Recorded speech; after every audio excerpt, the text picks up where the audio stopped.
साथियों नमस्कार। हम लोग साइंस का क्लास 10 का एनसीईआरटी कवर कर रहे हैं, उसी को आगे कंटिन्यू करेंगे। आज चौथा चैप्टर हम लोग डिस्कशन करेंगे इस वीडियो क्लास में, कार्बन और उसके यौगिक, कार्बन और इट्स कंपाउंड। इससे पहले हमने 3 टॉपिक पढ़ लिए हैं। चैप्टर 1 में हमने केमिकल रिएक्शंस एंड इक्वेशंस के बारे में पढ़ा था। चैप्टर 2 में हमने एसिड बेस सॉल्ट के बारे में पढ़ा था और चैप्टर 3 में हमने मेटल्स एंड नॉन मेटल्स के बारे में पढ़ा था। आज चैप्टर 4 में हम कार्बन और उसके कंपाउंड्स को देखेंगे, कार्बन और उसके यौगिक को देखेंगे। चलिए शुरू करते हैं इस क्लास को। आराम से इस टॉपिक को हम लोग जो भी बातें इंपॉर्टेंट एग्जाम के पॉइंट ऑफ व्यू से, उन सभी पर हम लोग डिस्कशन करेंगे। यहाँ पर एक पहली एक्टिविटी दी गई है कि सुबह से आपने जिन वस्तुओं का उपयोग किया है उनमें से 10 वस्तुओं की सूची बनाइए। यहाँ पर एक कॉलम दिया गया है, धातु से बनी वस्तुएं, कांच और मिट्टी से बनी वस्तुएं और अन्य वस्तुएं। तो कांच से बनी वस्तुएं या मिट्टी से बनी वस्तुओं की अगर आप सूची बनाए तो आप कह सकते हैं कांच का गिलास, चूड़ियाँ, मिट्टी के घड़े घरों में होते हैं जिनका इस्तेमाल करते हैं, है ना, गमले होते हैं।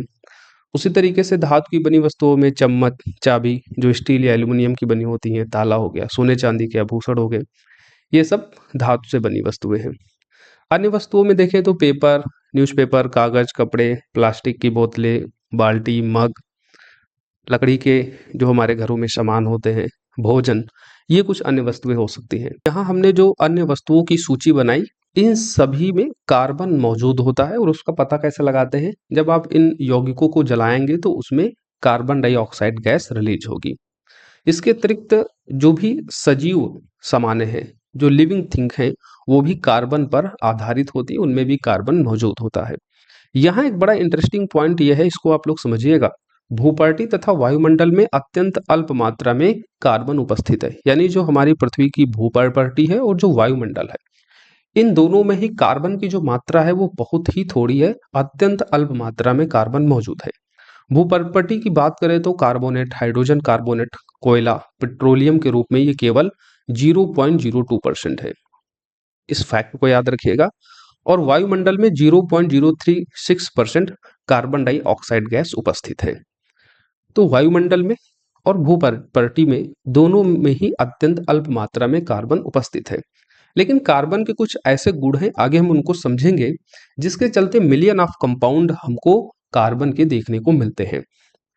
वायुमंडल में ये आप क्रोनोलॉजी याद रखिएगा, सबसे ज्यादा नाइट्रोजन होता है 78.08%, उसके बाद ऑक्सीजन 20.95%, लगभग 21% के आसपास, देन ऑर्गन 0.93%, और उसके बाद CO2 का स्थान आता है 0.036%, देन नियान, हीलियम, क्रिप्टॉन, जिनान, हाइड्रोजन का स्थान आता है। तो ये क्रोनोलॉजी याद रखिएगा।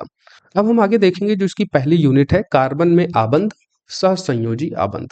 तो कार्बन के मध्य जो आबंध बनता है वो एक तरीके का सहसंयोजी आबंध होता है, द कोवैलेंट बॉन्ड होता है। इसको हम लोग समझेंगे बहुत ही आसान भाषा में। हमने मेटल्स और नॉन मेटल्स वाले चैप्टर में आपको आयनिक यौगिकों के बारे में पढ़ाया था, आपको याद होगा। आयनिक यौगिक कैसे बनते हैं? इलेक्ट्रॉनों के स्थानांतरण से। हमने धातु और अधातु के साथ में रिएक्ट कराया था, Na और Cl के साथ हमने रिएक्ट कराया था, आपको याद आ रहा होगा। तो NaCl एक आयनिक यौगिक हमें प्राप्त हुआ था। आयनिक यौगिक में इलेक्ट्रॉनों का स्थानांतरण होता है। यहाँ पर सोडियम क्लोरीन को एक इलेक्ट्रॉन दे देता है और क्लोरीन सोडियम से एक इलेक्ट्रॉन ग्रहण कर लेता है। क्योंकि सोडियम का जो परमाणु क्रमांक होता है वो 11 होता है, जब आप इसका इलेक्ट्रॉनिक विन्यास करते हैं 281, एक इलेक्ट्रॉन ये दे देता है और अपनी बाहरी कक्षा में अष्टक पूरा कर लेता है। वहीं क्लोरीन का परमाणु क्रमांक होता है 17, जब आप इसका इलेक्ट्रॉनिक विन्यास करते हैं 287, अष्टक पूरा करने के लिए इसको एक इलेक्ट्रॉन की आवश्यकता होती है, तो सोडियम से ये एक इलेक्ट्रॉन ग्रहण कर लेता है। इस तरीके से इलेक्ट्रॉनों के स्थानांतरण से ये आयनिक यौगिक बनता है NaCl। आयनिक यौगिकों का गलनांक, क्वथनांक उच्च होता है, गलित अवस्था में विद्युत का चालन करते हैं। लेकिन इसके विपरीत जब हम कार्बन के यौगिकों को देखते हैं तो कार्बन के यौगिकों का जो क्वथनांक है वो आयनिक यौगिकों की तुलना में काफी कम होता है। परमाणुओं के बीच, यानी कार्बन यौगिकों के परमाणुओं के बीच प्रबल आकर्षण बल नहीं होता है। ये यौगिक अधिकांशतः विद्युत के कुचालक होते हैं। क्यों कुचालक होते हैं? क्योंकि आयनिक यौगिकों के आबंध से किसी आयन की उत्पत्ति नहीं होती है। तो आयनिक यौगिकों के विपरीत आपको कार्बन यौगिकों के फिजिकल प्रॉपर्टी देखने को मिलेगी। यहाँ तक बातें सभी क्लियर हो गई होंगी। हम लोग कार्बन के बारे में देखेंगे, कार्बन और कार्बन के कंपाउंड्स पढ़ रहे हैं, तो कार्बन का जो परमाणु क्रमांक होता है वो 6 होता है। अब इसका इलेक्ट्रॉनिक विन्यास करेंगे तो कितना होगा, 2 4। इलेक्ट्रॉनिक विन्यास को एक बार समझ लेते हैं, जो उसका बेसिक कॉन्सेप्ट है, ताकि किसी भी तरीके की कंफ्यूजन ना हो। इलेक्ट्रॉनिक विन्यास बेसिकली किसी परमाणु की कक्षाओं में इलेक्ट्रॉन भरने का नियम है। इलेक्ट्रॉनिक विन्यास किसी परमाणु की कक्षाओं में इलेक्ट्रॉन भरने का नियम है। इलेक्ट्रॉन भरने का नियम है। और इसे हम मुख्य ऊर्जा स्तर के रूप में देखते हैं। मुख्य ऊर्जा स्तर जिसमें K L M N, अधिकतम इलेक्ट्रॉनों के रूप में हम 2n स्क्वायर के रूप में हम इनको भरते हैं। K L M N ये मुख्य ऊर्जा स्तर है, और इलेक्ट्रॉनों को भरते समय हम इसी का ध्यान रखते हैं। 2n स्क्वायर से हम इन सभी कक्षाओं में इलेक्ट्रॉनों को भरते हैं, और इसको हम लोग आसान करते हैं। जैसे K कक्षा में अधिकतम इलेक्ट्रॉन कितने हो सकते हैं, तो K कक्षा जो पहली कक्षा है, तो इसका n बराबर क्या होगा, 1 होगा।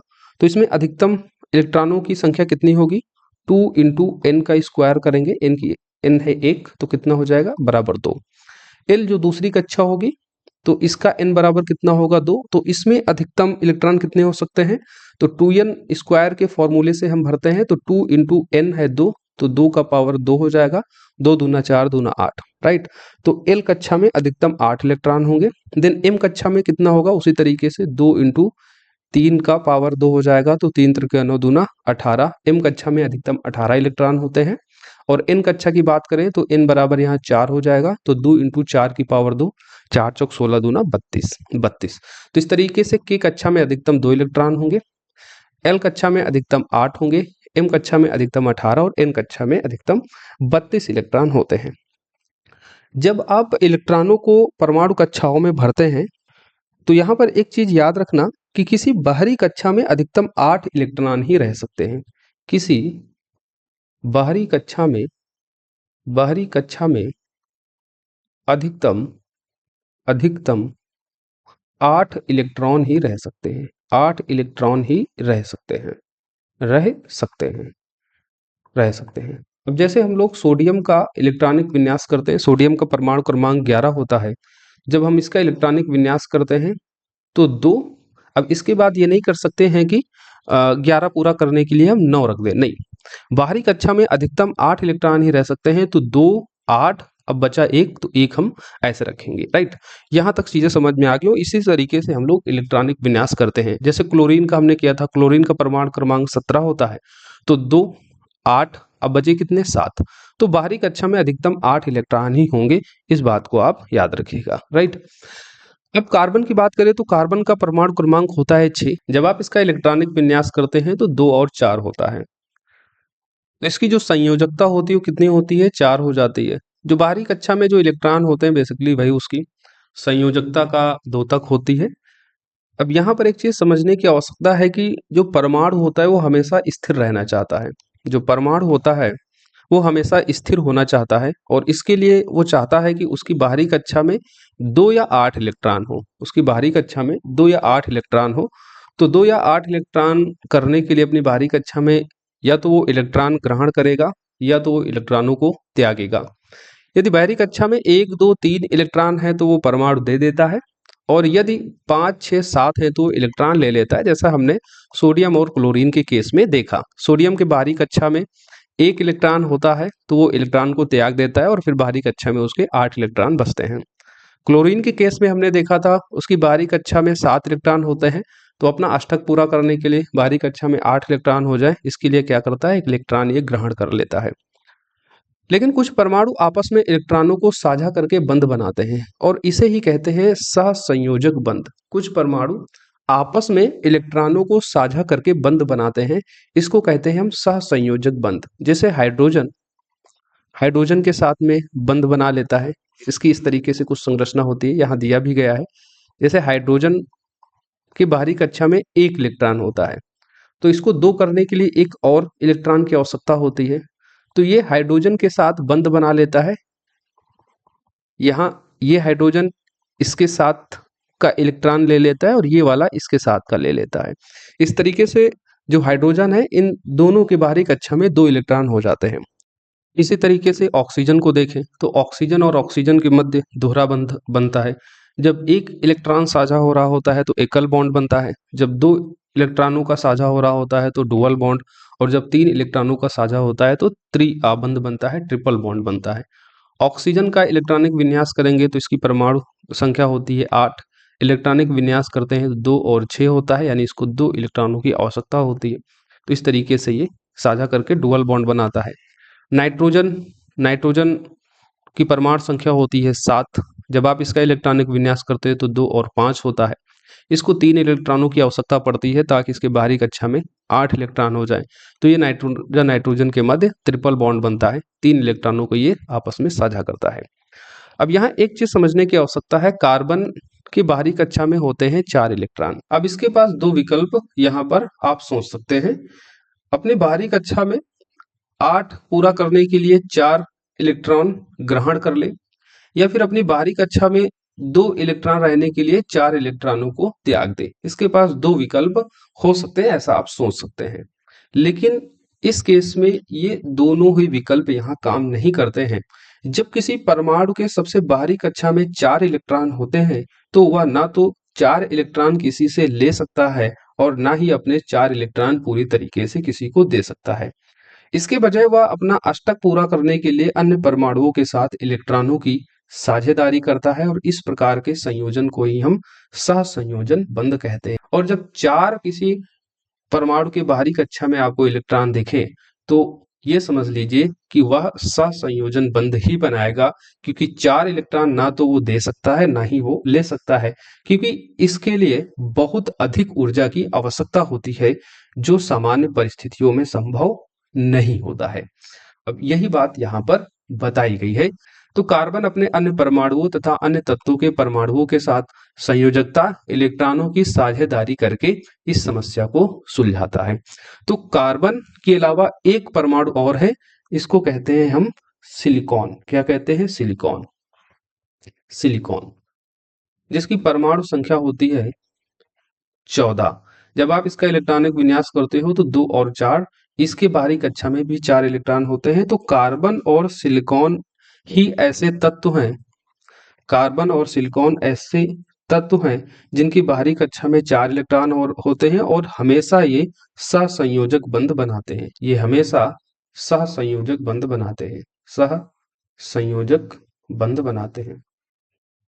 तो आपसे पूछा जा सकता है कि वे दो कौन से मॉलिक्यूल हैं जो हमेशा सहसंयोजक बंध बनाते हैं? तो कार्बन और सिलिकॉन, क्योंकि इनके बाहरी कक्षा में 4 इलेक्ट्रॉन होते हैं। इनकी संयोजकता कितनी होती है? 4 होती है। यहाँ तक बातें आई थिंक आपको समझ में आ गई होंगी। अब देखिए, कार्बन का एक यौगिक होता है मीथेन, CH4, CH4, राइट। इस तरीके से इसकी कुछ संरचना बनती है, राइट। अब देखिए, हाइड्रोजन के पास एक परमाणु होता है, कार्बन के पास कितने होते हैं? कार्बन के पास होते हैं 4, इसकी संयोजकता 4 होती है। तो ये अष्टक पूरा करने के लिए सभी हाइड्रोजन से क्या करेगा? उनका एक एक परमाणु ले लेगा, साझा कर लेगा। और हाइड्रोजन क्या करेगा? कार्बन से एक एक परमाणु ये साझा कर लेगा। तो हाइड्रोजन की बाहरी कक्षा में 2 इलेक्ट्रॉन हो जाएंगे और कार्बन की बाहरी कक्षा में 8 हो जाएंगे। तो इस तरीके से ये कार्बन और हाइड्रोजन के बीच इलेक्ट्रॉनों का साझा होकर ये मीथेन बनता है, जो एक कार्बनिक यौगिक है, क्योंकि इसमें कार्बन मौजूद है। जब आप इसको जलाएंगे तो इससे CO2 गैस रिलीज होगी। अब इसका उपयोग बायोगैस, संपीड़ित प्राकृतिक गैस जो CNG होती है, इसमें हम इसका इस्तेमाल करते हैं। अब यहाँ पर डिफिनेशन लिखी हुई है सहसंयोजी आबंध की।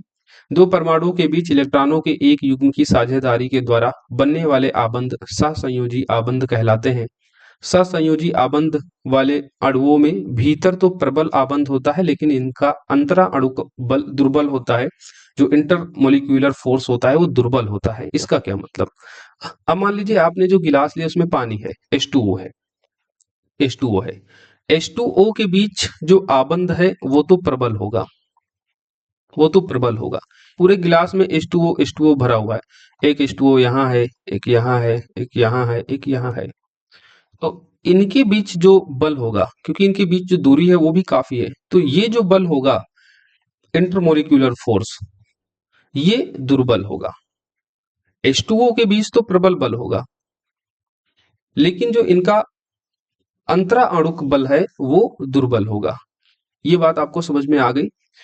तो ससंयोजी आबंध वाले अणुओं में भीतर तो प्रबल आबंध होता है, लेकिन इनका अंतरा आणुक बल जो इंटरमॉलिक्यूलर फोर्स होता है वो दुर्बल होता है। फलस्वरूप इन यौगिकों के कथनांक और गलनांक भी कम होते हैं। चूंकि परमाणुओं के बीच इलेक्ट्रॉनों की साझेदारी होती है और आवेशित कण बनते हैं, सामान्यतः ऐसे ससंयोजी यौगिक विद्युत के कुचालक होते हैं। आगे कार्बन के अपरूप दिए गए हैं, जैसे हीरा, ग्रेफाइट, C60, बकमिस्टर फ्लोरीन। इसके अलावा ग्राफीन भी कार्बन का ही अपरूप होता है। कार्बन के अपरूपों को देखेंगे तो कार्बन के विभिन्न अपरूपों की जो फिजिकल प्रॉपर्टी होती है वो भिन्न होती है, लेकिन जो केमिकल प्रॉपर्टी होती है वो समान होती है, क्योंकि सभी कार्बन से ही बने हुए होते हैं। अब यहाँ पर हीरा और ग्रेफाइट के बीच अगर आप अंतर देखें इनकी फिजिकल प्रॉपर्टी में, जो आपकी एग्जाम के लिए इंपॉर्टेंट होता है, हीरा आप जानते हैं दुनिया का सबसे कठोर प्राकृतिक वस्तु है। ये सबसे कठोर प्राकृतिक पदार्थ है। ये देखेंगे तो इसमें चमक होती है, विद्युत का कुचालक होता है, बैड कंडक्टर होता है, कुचालक होता है हीरा। कार्बन का हर परमाणु 4 अन्य परमाणुओं से जुड़कर एक त्रि-आयामी संरचना बनाता है, 3D नेटवर्क बनाता है। वही अगर आप ग्रेफाइट की बात करें तो ग्रेफाइट मुलायम और चिकना होता है। हीरा कठोरतम है और ग्रेफाइट मुलायम और चिकना है।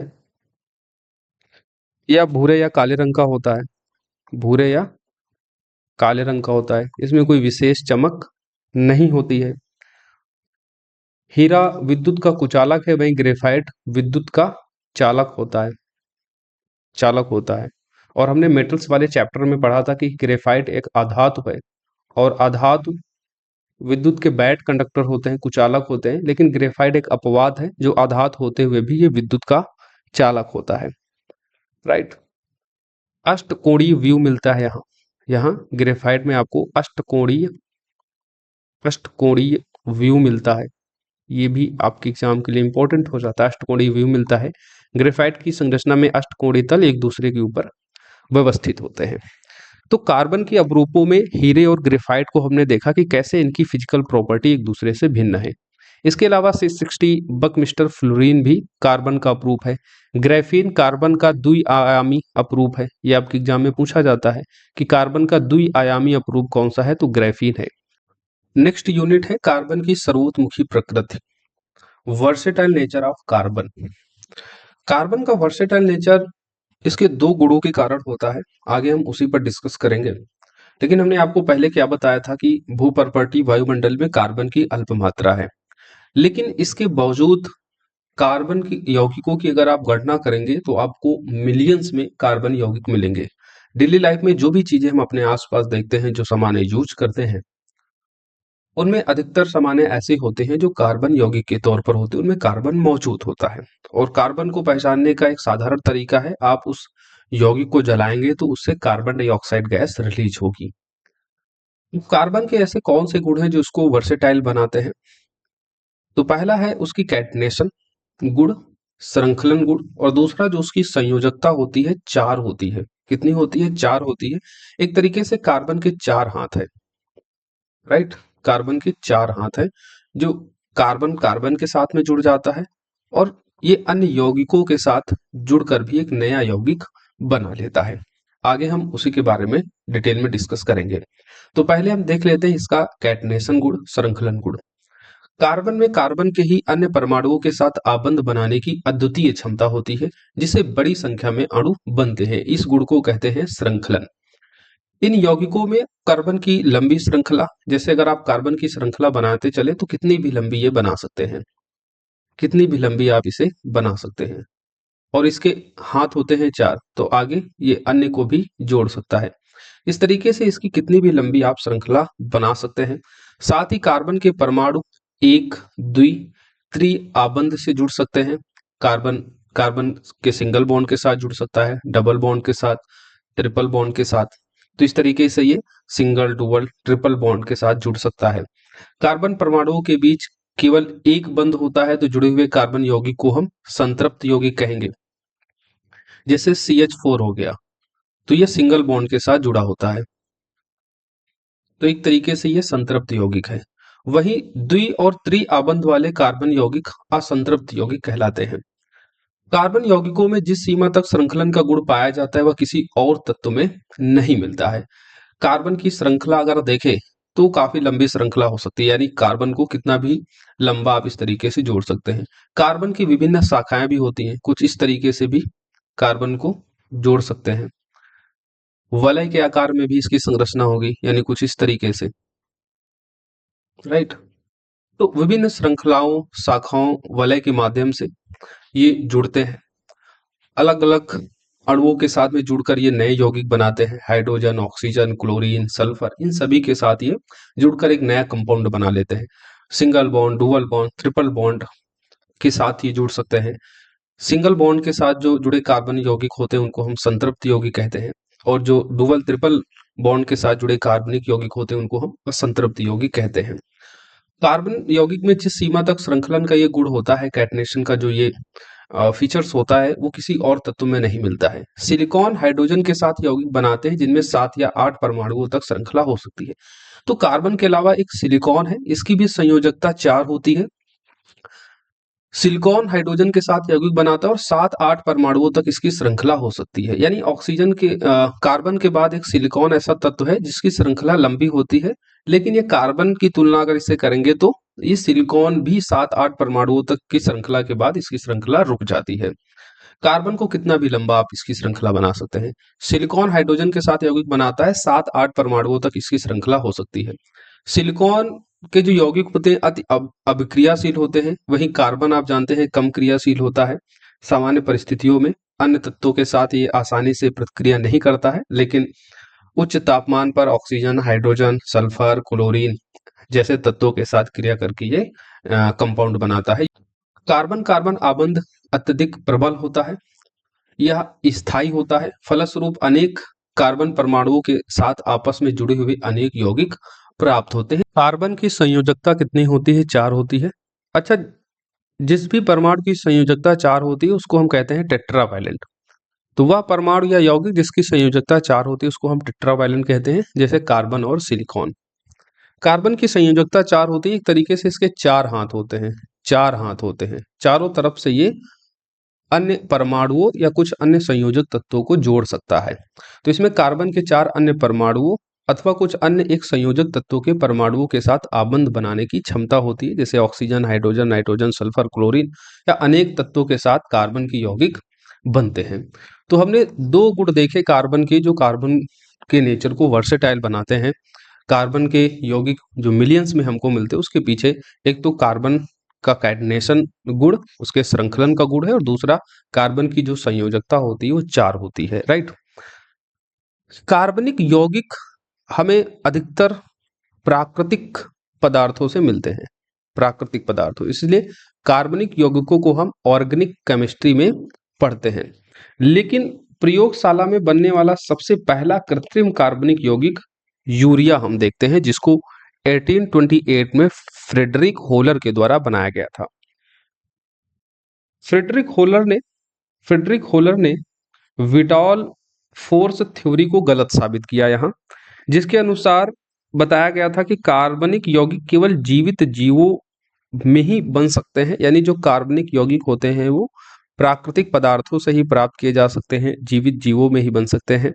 फ्रेडरिक होलर ने अमोनियम साइनाइड को गर्म करके यूरिया बनाकर, प्रयोगशाला में यूरिया बनाकर इस विटाल फोर्स थ्योरी को गलत साबित किया। तो 1828 में याद रखिएगा, फ्रेडरिक होलर ने अमोनियम साइनाइड से यूरिया बनाकर इसे असत्य प्रमाणित किया कि कार्बनिक यौगिक केवल सजीव पदार्थों से ही प्राप्त होता है, प्राकृतिक पदार्थों के रूप में ही ये हमें मिलता है। हालांकि कार्बाइड, कार्बोनेट, बाइकार्बोनेट लवणों के अतिरिक्त सभी कार्बनिक यौगिकों का अध्ययन अभी भी हम ऑर्गेनिक केमिस्ट्री के अंतर्गत करते हैं, कार्बनिक रसायन के अंतर्गत ही करते हैं। तो यहाँ इतना बात आपको याद रखना है। नेक्स्ट यूनिट है संतृप्त और असंतृप्त कार्बनिक यौगिक। देखिए, ऐसे कार्बनिक यौगिक जो सिंगल बॉन्ड से जुड़े हुए हैं उनको हम संतृप्त कार्बनिक यौगिक कहते हैं, हमने पहले ही बताया। जो डबल या ट्रिपल बॉन्ड से जुड़े हुए यौगिक होंगे कार्बन के यौगिक, उनको हम असंतृप्त कार्बन यौगिक कहते हैं। जैसे हाइड्रोकार्बन आप ले लीजिए, हाइड्रोकार्बन हाइड्रोकार्बन कार्बन और हाइड्रोजन के बीच आबंध से बने हुए यौगिक हाइड्रोकार्बन यौगिक कहलाते हैं। ये तीन तरीके के हम देखते हैं, एल्केन, अल्केन, एल्कीन और अल्काइन। अल्काइन अल्केन देखें तो ये सिंगल बॉन्ड से जुड़े होते हैं, एल्कीन डुअल बॉन्ड से और एल्काइन ट्रिपल बॉन्ड से, राइट। जैसे मान लीजिए हम ले लेते हैं एथेन को, तो एथेन, एथीन और एथाइन। एथेन जो होगा वो संतृप्त कार्बन यौगिक होगा, एथीन और जो एथाइन होगा वो असंतृप्त हाइड्रोकार्बनिक यौगिक होगा। यहां तक बात आपको समझ में आ गई होंगी। यहाँ एक बात और समझनी है, कार्बन कंकाल। कार्बन कंकाल क्या होते हैं? देखिए, कार्बनिक यौगिक जब भी बनता है तो सबसे पहले कार्बन कार्बन के परमाणु आपस में जुड़ते हैं। जब कार्बन कार्बन के परमाणु आपस में आपको जुड़े हुए दिखाई दे, कोई अन्य संयोजक तत्व न दिखाई दे उस श्रृंखला में, तो उसको हम कहेंगे कार्बन कंकाल, राइट। क्या कहेंगे? कार्बन कंकाल कहेंगे। साइक्लोहेक्सेन वलय के आकार की संरचना है, एक हाइड्रोकार्बनिक यौगिक है ये, जिसका केमिकल फॉर्मूला होता है C6H12। इस तरीके की एक संरचना बनी हुई है, सभी सिंगल बॉन्ड से जुड़े हुए हैं, इसलिए साइक्लोहेक्सेन एक संतृप्त कार्बनिक यौगिक होगा। वहीं जो बेंजीन है, इसकी भी संरचना वलय के आकार की है, C6H6 इसका केमिकल फॉर्मूला होता है। ये एक असंतृप्त यौगिक है, क्योंकि आप देख रहे हैं यहाँ पर आपको डबल बॉन्ड दिखाई दे रहा है। तो यहां से एक निष्कर्ष ये निकलता है कि सीधी श्रृंखला, शाखित श्रृंखला, सीधी श्रृंखला कुछ इस तरीके की होगी, शाखित श्रृंखला कुछ इस तरीके से होगी, उसमें शाखाएं निकली होंगी। चक्रीय कार्बन यौगिक यानी वलय आकार की जो संरचना होती है, सभी संतृप्त अथवा असंतृप्त यौगिक हो सकते हैं। यानी कार्बन की जो श्रृंखलाएं हैं, उन श्रृंखलाओं के आधार पर हम संतृप्त असंतृप्त यौगिक को डिवाइड नहीं कर सकते हैं। सीधी श्रृंखला, शाखित श्रृंखला, चक्रीय कार्बन यौगिक सभी संतृप्त अथवा असंतृप्त यौगिक हो सकते हैं। बेंजीन की श्रृंखला कुछ इस तरीके की बनी होती है। अब बेंजीन के बारे में आपके एग्जाम में पूछा जाता है, उसको देख लेते हैं। इसकी खोज 1825 में माइकल फैराडे के द्वारा की गई थी। प्रकाश उत्पन्न करने वाली गैस से अलग करके, प्रकाश उत्पन्न करने वाली गैस से अलग करके माइकल फैराडे ने 1825 में बेंजीन की खोज की थी। बेंजीन नाम दिया था इलहार्टेड ने, और आगस्ट केकुले ने इसकी वलय संरचना का पता लगाया था। इसकी जो ये वलय संरचना आप देख रहे हैं, इसका पता किसने लगाया था? आगस्ट केकुले नामक वैज्ञानिक ने। एक तरीके का यह एरोमेटिक हाइड्रोकार्बन है। इसमें 12 सिग्मा और 3 पाई बंध होते हैं, ये आपके एग्जाम में पूछा जा चुका है। देखिए, सिग्मा और पाई बंध क्या होता है इसको समझ लीजिए।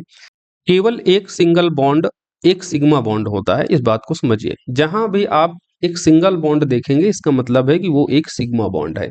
डबल बॉन्ड में एक सिग्मा बॉन्ड और एक पाई बॉन्ड होता है। अब आप बेंजीन की संरचना को ध्यान से देखेंगे तो कार्बन हाइड्रोजन के मध्य आपको एक एक सिंगल बॉन्ड दिख रहा है। टोटल 6 बॉन्ड ये हो गए कार्बन हाइड्रोजन के मध्य। कार्बन कार्बन के मध्य देखेंगे तो 3 सिंगल बॉन्ड हैं, यानी 3 सिग्मा बॉन्ड ये हो गए। कार्बन कार्बन के मध्य आप देखेंगे तो 3 डबल बॉन्ड हैं। डबल बॉन्ड में एक सिग्मा बॉन्ड होता है और एक पाई बॉन्ड होता है, तो 3 डबल बॉन्ड है, इसका मतलब 3 सिग्मा बॉन्ड है और इसमें 3 पाई बॉन्ड हो गए। तो टोटल इसको कैलकुलेट करेंगे तो 6 3 9 3 12 सिग्मा बॉन्ड मिलेंगे और 3 पाई बॉन्ड आपको मिलेंगे। तो बेंजीन में 12 सिग्मा और 3 पाई बंद होते हैं। नेक्स्ट यूनिट है मुझसे दोस्ती करोगे। देखिए, कार्बन जो होता है वो अत्यंत मैत्रीपूर्ण तत्व होता है। अभी तक हमने कार्बन तथा हाइड्रोजन के यौगिकों की चर्चा की है। अब आगे हम देखेंगे कार्बन अन्य तत्वों के साथ भी आबंध बनाता है और नए यौगिकों का निर्माण करता है। उसी के बारे में आगे यहाँ दिया गया है। हाइड्रोकार्बन में कार्बन हाइड्रोजन के परमाणु होते हैं, इस बात को आप समझते हैं।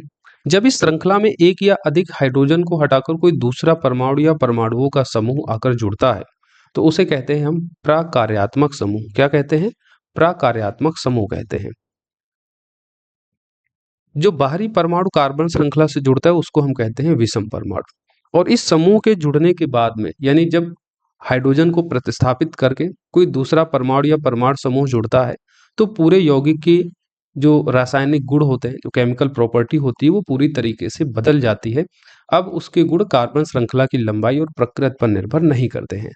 अब इसको उदाहरण के तौर पर हम समझते हैं। मान लीजिए हमने एथेनॉल बनाना है। क्या बनाना है? एथेनॉल। एथेनॉल किससे बनेगी?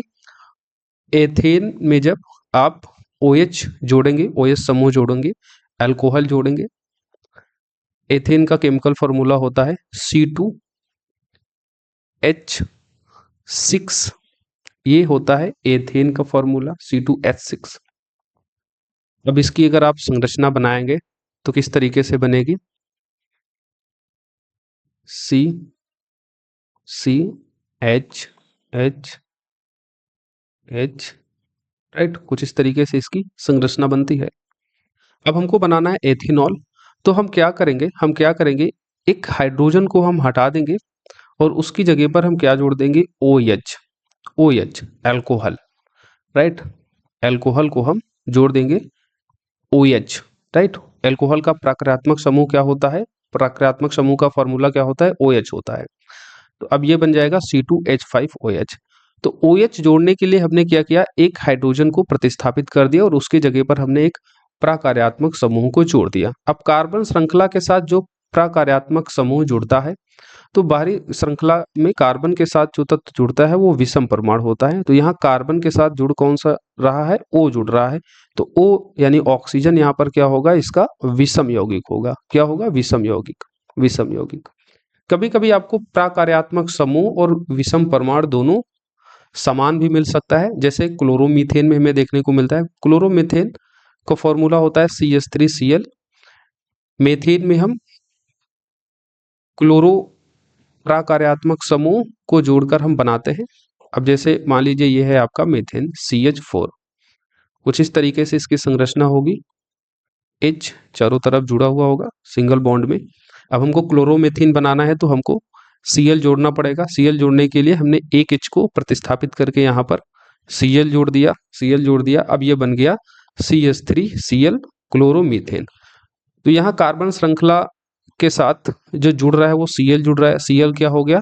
विषम परमाणु भी हो गया और एक ये प्राकार्यात्मक समूह के तौर पर भी ये जुड़ा। तो एक परमाणु या परमाणु का समूह जो एक या एक से अधिक हाइड्रोजन को प्रतिस्थापित करके जुड़ता है उसको हम कहते हैं प्राकार्यात्मक समूह। और बाहरी परमाणु कार्बन श्रृंखला से जो जुड़ा होता है उसको हम कहते हैं विषम परमाणु। क्या कहते हैं? विषम परमाणु। अब ये यहाँ पर पूरी टेबल दी गई है प्राकार्यात्मक समूहों की और उसके साथ जुड़कर जो एक नया यौगिक बन रहा है। जैसे मीथेन से एक H हटाकर हमने क्लोरीन लगा दिया तो हमको मिल गया क्लोरोमीथेन। अगर आप Br लगा देते तो आपको मिल जाता ब्रोमोमीथेन। उसी तरीके से एथेन है, एथेन में हमने OH समूह जोड़ दिया, एल्कोहल ऑल, तो ये बन गया एथेनॉल, राइट। एथेन में से एक H हटाकर हमने OH जोड़ दिया, हमको मिल गया एथेनॉल। उसी तरीके से यौगिक का प्रकार होता है एल्डिहाइड, जिसका प्राकार्यात्मक समूह का फॉर्मूला ये होता है C डबल बॉन्ड O और single bond H। Methane hydrocarbon श्रृंखला में एल्डिहाइड समूह जुड़ने से बनेगा मेथेनाइल, जिसको हम कहते हैं फॉर्मल्डिहाइड। और एथेन में एल्डिहाइड समूह जुड़कर बनेगा एसिटल डिहाइड, जिसको हम कहेंगे एथेनाइल, एथेनाइल। उसी तरीके से प्रोपेन में कीटोन समूह, जिसका प्राकृतात्मक समूह का फॉर्मूला होता है C डबल बॉन्ड O, और ये हमेशा कार्बन श्रृंखला के बीच में आएगा। प्रोपेन में कीटोन समूह जुड़ेगा तो बनेगा प्रोपेनॉन, जिसको हम एसीटोन या नील पॉलिश रिमूवर भी कहते हैं। देन एथेन में अगर आप कार्बोक्सिलिक अम्ल, जिसके प्राकार्यात्मक समूह का फॉर्मूला होता है C double bond O OH, ethane में जब ये कार्बोक्सिलिक अम्ल का प्राकार्यात्मक समूह जुड़ेगा तो बनता है एथेनोइक अम्ल, जिसको सिरका या विनेगर भी कहते हैं, जिसका केमिकल फॉर्मूला होता है CH3COOH। तो इस तरीके से हम देख पा रहे हैं कि कैसे कार्बन हाइड्रोकार्बन श्रृंखला में हाइड्रोजन को प्रतिस्थापित करके एक नया परमाणु या परमाणु समूह जुड़ता है, जिसको हम कहते हैं प्राकार्यात्मक समूह। और जब ये समूह इस हाइड्रोकार्बन श्रृंखला में जुड़ जाता है तो जो नया यौगिक बनता है इस प्राकार्यात्मक समूह के जुड़ने से, उसका जो गुण होता है वो बिल्कुल विशिष्ट होता है, बिल्कुल विशिष्ट गुण वो प्रदान करता है। नेक्स्ट यूनिट है समजातीय श्रेणी। समजातीय श्रेणी क्या होती है? यौगिकों की ऐसी श्रृंखला जिसमें कार्बन श्रृंखला में स्थित हाइड्रोजन को एक ही प्रकार का प्राकार्यात्मक समूह प्रतिस्थापित करे, उसको कहते हैं समजातीय श्रेणी। तो यौगिक की एक ऐसी श्रृंखला होगी जहां पर हाइड्रोजन को प्रतिस्थापित करके एक ही तरीके का प्राकार्यात्मक समूह जुड़ेगा। जैसे methane, ethane, propane, butane, pentane, hexane, ये एक कार्बन यौगिक श्रृंखला, हाइड्रोकार्बन यौगिक श्रृंखला है। अब इसमें अगर एक ही तरीके का प्राकार्यात्मक समूह जुड़े तो उसको हम कहेंगे समजातीय श्रेणी। जैसे मेथेन में OH जुड़ रहा है, मेथेनॉल, फिर आगे एथेन में OH जुड़ रहा है, एथेनॉल, आगे प्रोपेन में OH जुड़ रहा है, प्रोपेनॉल, देन ब्यूटेन में ब्यूटेनॉल, आगे आगे ऐसे पेंटेन में तो पेंटेनॉल, हेक्सेन में जुड़ेगा तो हेक्सेनॉल बन जाएगा, और हर जगह OH समूह ये जुड़ता जा रहा है। यहाँ एक चीज और याद रखना है कि इसमें लगातार आने वाले दो सदस्यों के बीच हमेशा CH2 का अंतर होता है। एक सामान्य सूत्र CnH2n+2 प्रदर्शित करता है। CH2 कैसे इसमें अंतर होता है? क्रमागत सदस्यों के बीच में, जैसे CH4 C2H6, मेथेन एथेन, दो क्रमागत सदस्य हैं, इनके बीच अंतर देखें तो कितना है? एक कार्बन और दो हाइड्रोजन का अंतर है, CH2 का अंतर है। अगर इनके परमाणु संख्या के आधार पर, परमाणु भार के आधार पर अंतर देखेंगे तो कितना होता है? 14 होता है। CH2 का परमाणु भार कितना होगा? कार्बन का परमाणु भार होता है लगभग 12 और हाइड्रोजन का होता है 1। दो हाइड्रोजन परमाणु हुए तो 1 × 2 यानी 2 हो जाएगा, 12 2 जुड़ेगा तो 14 हो जाएगा। तो समजातीय श्रेणी में दो क्रमागत सदस्यों के बीच CH2 का अंतर होता है और परमाणु भार के रूप में 14 परमाणु का यहाँ पर अंतर आपको देखने को मिलेगा। समजातीय श्रेणी में आणविक द्रव्यमान बढ़ता जाता है, राइट। कार्बन हाइड्रोजन के जो परमाणु होते हैं वो लगातार क्या होते हैं? बढ़ते हैं। CH4 है, आगे C2H6 हो जाता है, फिर आगे बढ़ेंगे तो C3H10 हो जाएगा। तो इस तरीके से देख रहे हैं तो समजातीय श्रेणी में आणविक द्रव्यमान बढ़ता है तो भौतिक गुणधर्मों में भी क्रमबद्धता आपको दिखाई देगी। ऐसा इसलिए होता है क्योंकि आणविक द्रव्यमान के बढ़ने के साथ गलनांक और क्वथनांक में भी वृद्धि होती है। नेक्स्ट यूनिट है कार्बन यौगिक की नाम पद्धति। कार्बन यौगिकों की नाम पद्धति हम कैसे करते हैं? देखिए, किसी भी यौगिक की नाम पद्धति 3 मुख्य भागों से मिलकर बनती है। एक उसका प्रीफिक्स, दूसरा उसका रूट वर्ड, तीसरा होता है उसका सफिक्स। अब जैसे रूट वर्ड हो गया उनकी कार्बन संख्या के आधार पर, अगर कार्बन 1 है तो मेथ होगा, राइट। जैसे CH4, यहाँ पर एक कार्बन है तो उसको क्या कहेंगे? मेथेन, मेथ है यहाँ। कार्बन 2 है तो हो जाएगा एथ, C2H6 क्या हो जाता है? एथेन। 3 है तो प्रोप, 4 है तो ब्यूट। तो इस तरीके से देखेंगे जैसे जैसे आप ethane, methane, propane, butane, pentane, hexane की ये आप हाइड्रोकार्बन श्रृंखला देखते हैं तो उसमें कार्बन की संख्या धीरे धीरे बढ़ती जाती है। जैसे जैसे कार्बनों की संख्या बढ़ती जाती है उनके नाम चेंज होते जाते हैं। एक कार्बन है यहाँ मेथ, 2 कार्बन है एथ, 3 है प्रोप, 4 है तो ब्यूट। सफिक्स जो नाम उच्चारण में बाद में जोड़े जाते हैं। अब सफिक्स दो तरीके से देखते हैं, प्राइमरी सफिक्स और सेकेंडरी सफिक्स। प्राइमरी सफिक्स बंधों के आधार पर देखे जाते हैं। जैसे एकल बंध कार्बन कार्बन के मध्य होता है तो वहां पर जो सफिक्स आता है वो आता है एन, जैसे ethane, ethane, right. Double bond जहां होता है वहां पर आता है इन सफिक्स, जैसे एथीन। और ट्रिपल बॉन्ड जब जुड़ा होता है कार्बन कार्बन के मध्य तो उसके लिए सफिक्स इस्तेमाल होता है आइन, आइन, जैसे एथाइन। एथाइन में कार्बन कार्बन के मध्य ट्रिपल बॉन्ड होता है। सेकेंडरी सफिक्स क्रियात्मक समूह के आधार पर देखते हैं। जैसे एल्कोहल यौगिक है जिसके कार्यात्मक समूह का फॉर्मूला होता है OH। जब OH जुड़ता है तो अल हो जाता है, अल, जैसे एथेनॉल, मेथेनॉल। और जब एल्डिहाइड समूह जिसके प्राक्रियात्मक समूह का फॉर्मूला होता है CHO, जब ये जुड़ता है तो सफिक्स के तौर पर इस्तेमाल होता है अल, अल, एथेनॉल, मेथेनॉल। और जब कार्बोक्सिलिक अम्ल यौगिक के प्राक्रियात्मक समूह को जोड़ा जाता है जिसका केमिकल फॉर्मूला होता है COOH, तो हम ओइक सफिक्स का इस्तेमाल करते हैं, एथेनोइक, मेथेनोइक। प्री सफिक्स जो नाम उच्चारण में पहले आता है। अब उदाहरण के तौर पर जैसे नीचे यहाँ दिया गया है क्लोरोप्रोपेन, तो क्लोरो क्या हो गया? क्लोरो हो गया प्रेफिक्स, प्रोप क्या हो गया? रूट वर्ड हो गया, और एन क्या हो गया? सफिक्स हो गया। इस तरीके से किसी भी यौगिक के नाम पद्धति को हम मुख्य 3 भागों में देखते हैं, प्रेफिक्स, रूट वर्ड, सफिक्स। आगे बढ़ते हैं। आगे हम देखेंगे कार्बन यौगिक के रासायनिक गुणधर्म।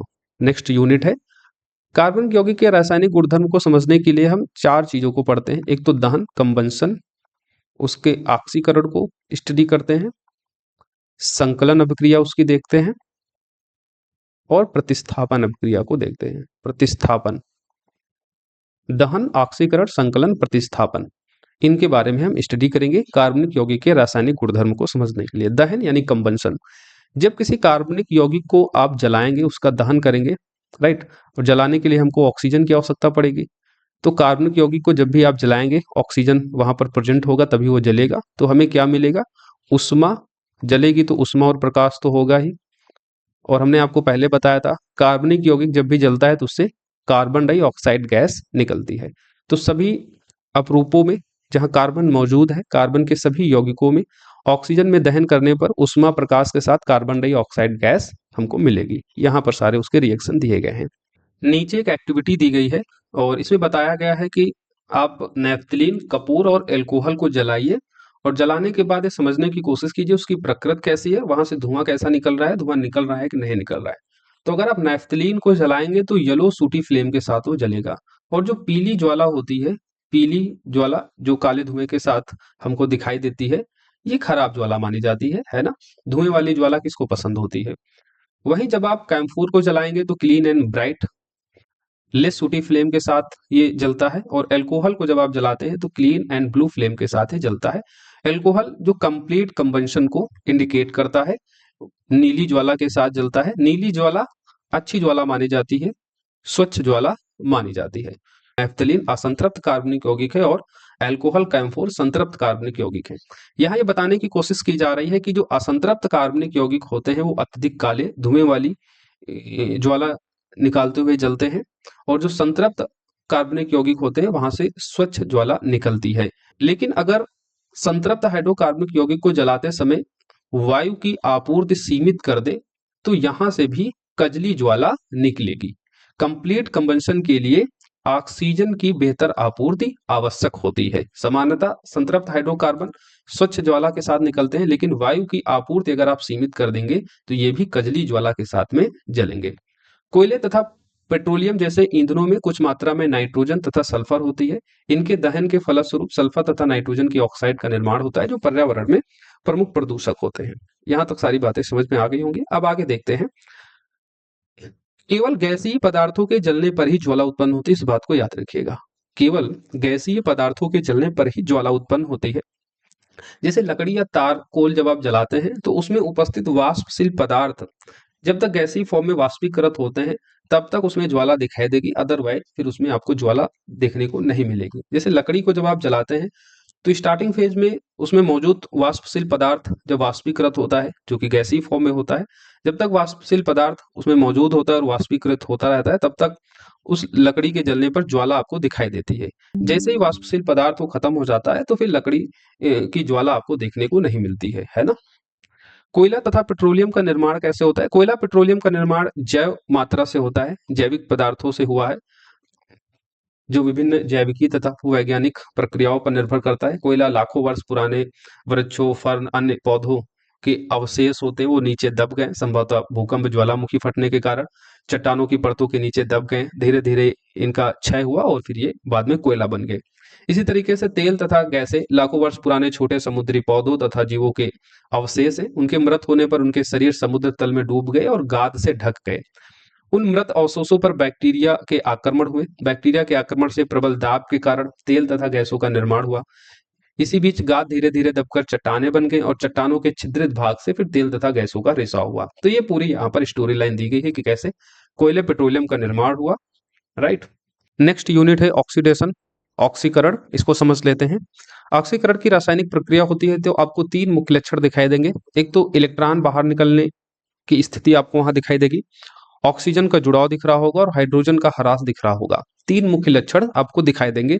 किसी तत्व द्वारा इलेक्ट्रॉन बाहर निकलने की प्रक्रिया यहाँ होगी और जब इलेक्ट्रॉन बाहर निकलेंगे, जितने इलेक्ट्रॉन तत्व बाहर निकलेंगे उसको बैलेंस करने के लिए वहां पर उतने ही तत्वों का धनावेश बढ़ जाएगा। फॉर एग्जाम्पल फेरस, दो धनात्मक तत्व वाला फेरस जब ये ऑक्सीकृत होता है तो यहां से एक इलेक्ट्रॉन बाहर निकलता है और एक इलेक्ट्रॉन बाहर निकलेगा तो इस पर एक धनावेश बढ़ जाएगा। तो दो धनावेशित तत्व फेरस तीन धनावेशित तत्व वाले फेरिक में बदल जाता है जब इसका ऑक्सीडेशन होता है। इसीलिए फेरस क्लोराइड का जब ऑक्सीकरण होता है तो ये फेरिक क्लोराइड में चेंज हो जाता है। ऑक्सीकरण की रासायनिक प्रक्रिया में ऑक्सीजन का संयोग होता है और जब ऑक्सीजन जुड़ता है किसी तत्व में तो उसको हम कहते हैं उपचयन। इसको हमने पहले भी बताया है, उपचयन। जहां ऑक्सीजन का ह्रास होता है उसको अपचयन कहते हैं और जहां ऑक्सीजन का जुड़ाव होता है उसको हम कहते हैं उपचयन।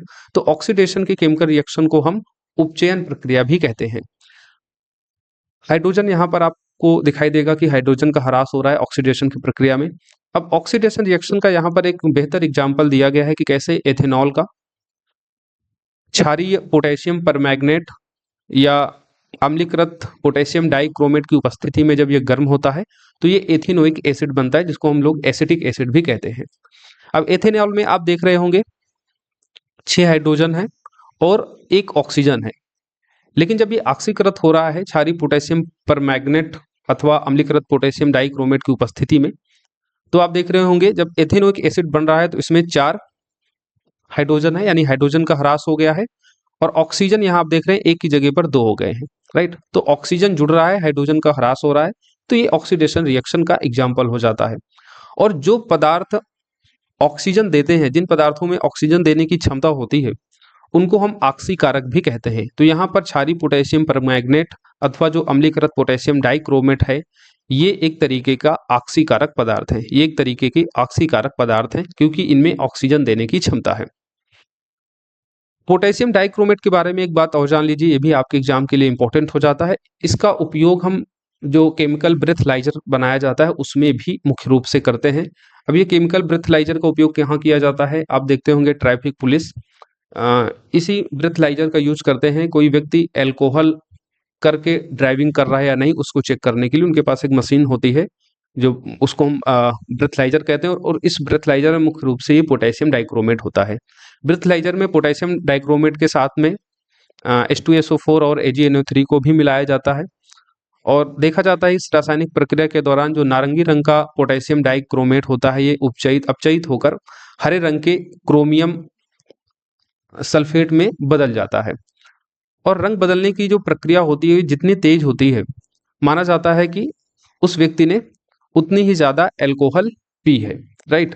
तो पोटेशियम डाइक्रोमेट का मुख्य रूप से उपयोग हम केमिकल ब्रेथलाइजर में करते हैं, जहां पर ये चेक किया जाता है इस ब्रेथलाइजर से कि किसी व्यक्ति ने कितना अल्कोहल लिया है, राइट। नेक्स्ट इसमें है संकलन अभिक्रिया, एडिशन रिएक्शन। एडिशन रिएक्शन क्या होता है, जहां पर 2 या 2 से अधिक अणु आपस में जुड़कर एक नया उत्पाद बनाते हैं। नाम से ही पता चल रहा होगा, एडिशन रिएक्शन यहाँ पर जुड़ाव होता है, 2 या 2 से अधिक अणु आपस में जुड़कर एक नया उत्पाद बनाते हैं, इसको हम एडिशन रिएक्शन या संकलन अभिक्रिया कहते हैं। इसमें असंतृप्त बंध, असंतृप्त बंध कहाँ होगा, जहां पर कार्बन कार्बन के मध्य डुअल या ट्रिपल बंध होगा, वो कार्बनिक यौगिक असंतृप्त यौगिक होते हैं, असंतृप्त कार्बनिक यौगिक होते हैं। तो इसमें असंतृप्त बंध टूटकर एकल बंध में बदल जाते हैं, यानी संतृप्त यौगिक में बदल जाते हैं एडिशन रिएक्शन में। और यह अभिक्रिया अक्सर उत्प्रेरकों की उपस्थिति में होता है, और इसमें मुख्य रूप से आप देखते हैं निकेल अथवा पैलेडियम उत्प्रेरक की उपस्थिति में यह एडिशन अभिक्रिया होती है। तो पैलेडियम अथवा निकेल जैसे उत्प्रेरक की उपस्थिति में असंतृप्त हाइड्रोकार्बन हाइड्रोजन जोड़कर संतृप्त हाइड्रोकार्बन देते हैं। उत्प्रेरक क्या होते हैं, उत्प्रेरक वे पदार्थ होते हैं जिनके कारण अभिक्रिया भिन्न दर से आगे बढ़ती है। ये अभिक्रिया में स्वयं भाग नहीं लेते हैं, लेकिन अभिक्रिया को ये आगे बढ़ाने में मदद करते हैं। निकेल के बारे में पूछा जाता है, निकेल उत्प्रेरक का उपयोग आप देखते हैं वनस्पत तेलों के हाइड्रोजनीकरण में इसका उपयोग किया जाता है। वनस्पत तेलों में साधारणतः लंबी असंतृप्त कार्बन श्रृंखलाएं होती हैं, और जबकि जंतु वसा में संतृप्त कार्बन श्रृंखलाएं होती हैं, और माना जाता है हमारी हेल्थ के लिए असंतृप्त वसाएं अच्छी होती हैं बजाय संतृप्त वसाओं के। यहां आप देख रहे होंगे एक रिएक्शन दिया गया है, डुअल बॉन्ड का जो असंतृप्त यौगिक है निकेल उत्प्रेरक की उपस्थिति में ये टूटकर संतृप्त हाइड्रोकार्बन में बदल जा रहा है, सिंगल बॉन्ड वाले संतृप्त यौगिक में बदल जा रहा है, राइट। नेक्स्ट प्रतिस्थापन अभिक्रिया, सब्स्टिट्यूशनल रिएक्शन। इस रिएक्शन में होता क्या है कि यहाँ पर किसी यौगिक के एक अणु में उपस्थित कोई परमाणु या परमाणु समूह का किसी अन्य परमाणु या परमाणु समूह के द्वारा विस्थापित कर दिया जाता है, उसको हटा दिया जाता है। इस प्रक्रिया में मूल अणु की मुख्य संरचना पर कोई असर नहीं पड़ता, इस चीज को याद रखिएगा। अब जो संतृप्त हाइड्रोकार्बन होते हैं वो अत्यधिक अनभिकृत होते हैं, यानी कम क्रियाशील तत्व होते हैं, और अधिकांश अभिकर्मकों की उपस्थिति में वे किसी भी तरीके की प्रक्रिया नहीं करते हैं, अक्रिय होते हैं। हालांकि सूर्य के प्रकाश की उपस्थिति में वे अभिक्रिया करते हैं। और आप देख रहे होंगे कैसे मीथेन क्लोरीन के साथ में रिएक्शन कर रहा है सूर्य के प्रकाश की उपस्थिति में। सूर्य के प्रकाश की उपस्थिति में जब ये रिएक्ट करता है मीथेन क्लोरीन के साथ, तो क्लोरीन यहाँ एक एक करके हाइड्रोजन के परमाणु को प्रतिस्थापित कर देती है और आगे आप देख रहे हैं क्लोरोमीथेन, जिसको मिथाइल क्लोराइड कहते हैं, ये बन जा रहा है। यहाँ एक चीज समझने की और जरूरत है कि संतृप्त हाइड्रोकार्बन के कम क्रियाशील होने का क्या मतलब होगा। संतृप्त हाइड्रोकार्बन आप जानते हैं एकल बंध होता है। यहाँ पर एकल बंध की उपस्थिति जो बहुत मजबूत और स्थायी होती है, इन्हें तोड़ना आसान नहीं होता है। मजबूत बंध होने के कारण ये आसानी से किसी अन्य परमाणु को अपने साथ नहीं जोड़ते, इसीलिए जो संतृप्त हाइड्रोकार्बन होते हैं वे बहुत कम क्रियाशील होते हैं। ये सामान्य तापमान पर प्रतिक्रिया नहीं करते हैं, केवल सूर्य के प्रकाश जैसी विशेष परिस्थिति में ही प्रतिस्थापन प्रतिक्रिया प्रदर्शित करते हैं। तो सामान्य तापमान पर ये प्रतिक्रिया नहीं करते हैं क्योंकि एकल बंध होता है, काफी मजबूत होता है, इनको तोड़ना आसान नहीं होता है। लेकिन कुछ विशेष परिस्थितियां हैं जैसे सूर्य के प्रकाश की उपस्थिति में ये प्रतिक्रिया करते हैं और यहाँ पर आपको प्रतिस्थापन प्रतिक्रिया दिखाई देती है। यहाँ पर आप देख रहे होंगे एग्जाम्पल भी दिया गया है कि कैसे संतृप्त हाइड्रोकार्बन मीथेन जब क्लोरीन के साथ रिएक्ट करता है सूर्य के प्रकाश की उपस्थिति में, तो क्लोरीन यहाँ एक एक करके हाइड्रोजन परमाणु को प्रतिस्थापित करती है और आगे फिर क्लोरोमीथेन या मिथाइल क्लोराइड बनता है, उसके साथ HCl भी बनता है। अब आगे कुछ महत्वपूर्ण कार्बनिक यौगिक दिए गए हैं एथेनॉल मेथेनोइक एसिड के बारे में, इनको हम देख लेते हैं। यहाँ से भी क्वेश्चन आपके एग्जाम में पूछा जाता है। ऊपर आप देख रहे हैं प्रश्नावली दी गई है जिसमें एक प्रश्न है काफी इंपॉर्टेंट है कि ऑक्सीजन तथा एथाइन, एथाइन को हम एसिटिलीन भी कहते हैं जिसका केमिकल फॉर्मूला होता है C2H2 के मिश्रण का दहन वेल्डिंग के लिए किया जाता है। क्या आप बता सकते हैं कि एथाइन तथा वायु के मिश्रण का उपयोग क्यों नहीं किया जाता है। तो ये भी आपसे पूछा जाता है कि वेल्डिंग के लिए किसका इस्तेमाल करते हैं, तो ऑक्सीजन और एथाइन के मिश्रण का उपयोग करते हैं। एथाइन को एसिटीन भी कहते हैं, इसलिए लिखकर आता है ऑक्सी एसिटिलीन। ऑक्सी एसिटिलीन या ऑक्सी एथाइन का उपयोग हम वेल्डिंग के लिए करते हैं। अब आगे पूछा गया है कि क्या आप बता सकते हैं कि एथाइन तथा वायु के मिश्रण का उपयोग क्यों क्यों नहीं किया जाता है, एथाइन के साथ ऑक्सीजन का मिश्रण क्यों लिया जाता है। ऑक्सीजन आप जानते हैं दहन के लिए आवश्यक होता है, तो शुद्ध ऑक्सीजन के साथ एथाइन का दहन पूर्ण होता है, कंप्लीट कंबंशन होता है। वहीं वायु में ऑक्सीजन की मात्रा सीमित होती है। वायु में आप देखेंगे ऑक्सीजन की मात्रा कितनी होगी, 21% होगी। वायु में 21% ऑक्सीजन होगी, तो ऑक्सीजन की जब मात्रा सीमित होगी तो एथाइन का कंबंशन पूर्ण रूप से नहीं हो पाएगा। इसलिए हम एथाइन के साथ वायु का मिश्रण नहीं बल्कि ऑक्सीजन को लेते हैं ताकि एथाइन का पूर्ण कंबंशन हो जाए। तो ये चीज इंपॉर्टेंट है, याद रखिएगा। अब आगे एथेनॉल और एथेनोइक एसिड के बारे में अब देख लेते हैं। एथेनॉल के गुणधर्म और एथेनॉल की अभिक्रियाएं यहाँ कुछ बताई गई हैं आपके एग्जाम के लिए जो महत्वपूर्ण है। एथेनॉल का केमिकल फॉर्मूला क्या होगा, C2H5OH। C2H5OH, इसको आप इस तरीके से भी लिख सकते हैं, राइट। C2H5OH इसका केमिकल फॉर्मूला होता है, इसको अल्कोहल भी कहते हैं। एक अच्छा विलायक होता है, इसलिए इसका उपयोग tincture, iodine, cough syrup, tonic आदि औषधियों में इस्तेमाल इसका किया जाता है। एथेनॉल को किसी भी अनुपात में जल में मिलाया जा सकता है, यानी कोई फर्क नहीं पड़ता है कि एथेनॉल जल की कितनी मात्रा है, किसी भी मात्रा में हो, किसी भी अनुपात में हो, एथेनॉल जल में विलेय होता है, इसलिए इसको एक अच्छा विलायक माना जाता है। तो एथेनॉल को किसी भी अनुपात में जल में मिलाया जा सकता है। बाकी आप जानते ही हैं एथेनॉल स्वास्थ्य के लिए हानिकारक होता है, इसलिए एल्कोहल, जिसको शराब भी कह सकते हैं सामान्य भाषा में, उसको ना पीने की सलाह दी जाती है। शुद्ध एथेनॉल की थोड़ी सी भी मात्रा हमारे शरीर के लिए घातक सिद्ध हो सकती है। एथेनॉल की यहाँ कुछ अभिक्रियाएं दी गई हैं। एक तो सोडियम के साथ अभिक्रिया करके क्या रिएक्ट करता है, क्या बनाता है, और फिर असंतृप्त हाइड्रोकार्बन बनाने की अभिक्रिया दी गई है कि कैसे एथेनॉल जो कि एक संतृप्त हाइड्रोकार्बन है वो असंतृप्त हाइड्रोकार्बन यौगिक में कैसे बदलता है। तो पहले हम देख लेते हैं सोडियम के साथ जब एथेनॉल रिएक्ट करता है तो सोडियम एथॉक्साइड और हाइड्रोजन गैस यहाँ बनती है। अब यहाँ एक चीज और आप सोच रहे होंगे, अगर अभी तक की आपने क्लासेस पढ़ ली होंगी तो आप एक चीज सोच रहे होंगे कि सोडियम जो कि धातु है, धातु जब किसी अम्ल के साथ में रिएक्ट करता है तो लवण और उसके साथ में हाइड्रोजन गैस रिलीज होती है। तो यहाँ एक चीज आपके दिमाग में आ रही होगी कि क्या एथेनॉल अम्ल है क्या, एल्कोहल क्या एक तरीके का अम्ल है क्या। तो यहाँ पर मैं स्पष्ट कर देना चाहता हूँ कि एल्कोहल ना तो अम्लीय होता है, ना ही ये क्षारीय होता है, ना तो ये अम्लीय होता है, ना ही ये क्षारीय होता है, क्योंकि पानी में घुलने पर ये पर्याप्त मात्रा में हाइड्रोजन हाइड्रोक्साइड आयन नहीं बनाते हैं।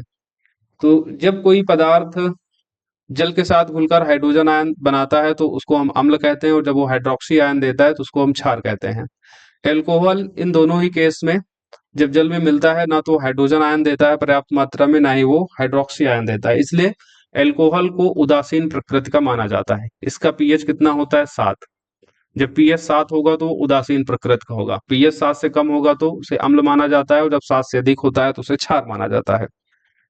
लेकिन एथेनॉल के साथ एक विशेष परिस्थिति बनती है, और उस विशेष परिस्थिति में एथेनॉल क्षार और अम्ल के गुण को प्रदर्शित करता है। जैसे यहाँ पर जब एथेनॉल सोडियम और पोटेशियम जैसे अति अपक्रियाशील धातुओं के साथ में रिएक्ट करता है तो दुर्बल अम्ल के गुण प्रदर्शित करता है, दुर्बल अम्ल के गुण प्रदर्शित करता है। और कुछ ऐसी विशेष परिस्थितियों में ये दुर्बल क्षार के गुण भी प्रदर्शित करता है, लेकिन इसकी जो सामान्य प्रकृति होती है वो उदासीन ही होती है। और यहाँ पर आप देख रहे हैं सोडियम के साथ जब एथेनॉल रिएक्ट कर रहा है तो सोडियम एथॉक्साइड और हाइड्रोजन गैस यहाँ रिलीज हो रही है, एक तरीके से दुर्बल अम्ल की प्रकृति को यहाँ पर प्रदर्शित कर पा रहा है, दुर्बल अम्ल के गुण को यहाँ प्रदर्शित कर पा रहा है। जब ये पोटेशियम धातु के साथ में रिएक्ट करता है तो ये पोटेशियम एथॉक्साइड और हाइड्रोजन गैस रिलीज करता है। असंतृप्त हाइड्रोकार्बन बनाने की प्रक्रिया देख लीजिए। 443 केल्विन तापमान पर एथेनॉल को जब शांत सल्फ्यूरिक अम्ल के साथ गर्म किया जाता है तो एथेनॉल का निर्जलीकरण होकर एथीन बनता है। एथीन जो असंतृप्त हाइड्रोकार्बन है, असंतृप्त हाइड्रोकार्बन है। तो एथेनॉल संतृप्त हाइड्रोकार्बन होता है क्योंकि एथेनॉल सिंगल बॉन्ड के माध्यम से ये जुड़ा हुआ होता है, और जब सिंगल बॉन्ड के माध्यम से कोई हाइड्रोकार्बन यौगिक जुड़ता है तो उसको हम असंतृप्त हाइड्रोकार्बन यौगिक कहेंगे, और जहां डबल या ट्रिपल बॉन्ड होता है उसको हम असंतृप्त हाइड्रोकार्बन यौगिक कहते हैं। तो एथेनॉल जो कि एक संतृप्त हाइड्रोकार्बन यौगिक है, जब इसको 443 केल्विन पर आप गर्म करेंगे शांत सल्फ्यूरिक अम्ल की उपस्थिति में, तो फिर ये एथेनॉल निर्जलीकरण होकर एथीन बन जाता है। एथीन जो कि एक असंतृप्त हाइड्रोकार्बन यौगिक है। आगे सजीव प्राणियों पर एल्कोहल का क्या प्रभाव पड़ता है वो दिया गया है। एल्कोहल का सजीव प्राणियों पर घातक प्रभाव पड़ता है, इसलिए इसको ना पीने की सलाह दी जाती है। और मेथेनॉल की थोड़ी सी मात्रा लेने से मृत्यु हो जाती है। एथेनॉल के विपरीत एथेनॉल को पीने से आदमी मरता तो नहीं है, लेकिन धीरे धीरे शरीर के जो ऑर्गन है, लीवर, किडनी, ये सब खराब होते हैं, और धीरे धीरे जब वो पूरी तरीके से खराब हो जाते हैं तब वो मरता है। लेकिन जो मेथेनॉल होता है उसकी थोड़ी सी मात्रा लेने पर ही व्यक्ति की मृत्यु हो सकती है। यकृत में मेथेनॉल ऑक्सीकृत होकर मेथेनैल बन जाता है। यकृत में मेथेनॉल ऑक्सीकृत होकर मेथेनैल बन जाता है। मेथेनैल यकृत की कोशिकाओं के घटकों के साथ शीघ्र अपक्रिया करने लगता है। इससे प्रोटोप्लाज्मा उसी प्रकार स्कंदित हो जाता है जिस प्रकार पकने पर अंडा स्कंदित हो जाता है।